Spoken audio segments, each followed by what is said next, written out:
இதேவேளை யானைகளை விரட்டும் நடவடிக்கைகள் தொடர்ந்தும் இடம்பெற்று வருவதுடன் பகல் நேரத்தில் அவற்றை விரட்டுவது அபாயகரமானது என்பதால் மாலை நேரமாகும் வரை அவற்றை குறித்த இடத்திலேயே தடுத்து வைத்திருந்து அதன் பின்னர் அவற்றை விரட்ட நடவடிக்கை எடுப்பதாக அதிகாரிகள் தெரிவிக்கின்றனர்.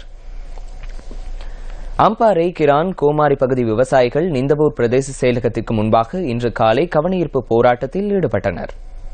தமது 1000 ஏக்கர் காணிகளை அரசாங்கம் விடுவிக்கவில்லை என தெரிவித்து சுமார் ஒரு மணித்தியாலமாக விவசாயிகள் கவனஈர்ப்பு போராட்டத்தில் ஈடுபட்டிருந்ததாக நமது பிராந்திய செய்தியாளர் தெரிவித்தார். நாட்டில் நிலவிய அசாதாரண சூழ்நிலையால் தமது காணிகளுக்கு செல்ல முடியாதிருந்ததாகவும் தற்போது அதே நிலை தொடர்வதாகவும் விவசாயிகள் குறிப்பிடுகின்றனர். 57ஆம் ஆண்டு வழங்கப்பட்ட அத்தாட்சி பத்திரங்கள் தவறென்றும், அதாவது 1957 காணி வழங்கப்பட்டு 60ஆம் ஆண்டு வழங்கப்பட்ட பத்திரங்கள் இது பொய்யா என்று அவர்கிட்ட விசாரிக்கணும். அடுத்து இப்ப நாங்க படம் வரைகிறதா அவங்க படம் வரைகிறதா?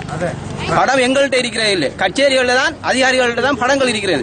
அப்ப இந்த காணிகளை வழங்குறதுக்கு அவங்க முட்டுக்கட்டை அடிக்கிறாங்க. தமது கோரிக்கைகள் அடங்கிய மகஜரை நிந்தவூர் பிரதேச செயலாளரிடம் விவசாயிகள் கையளித்துள்ளனர்.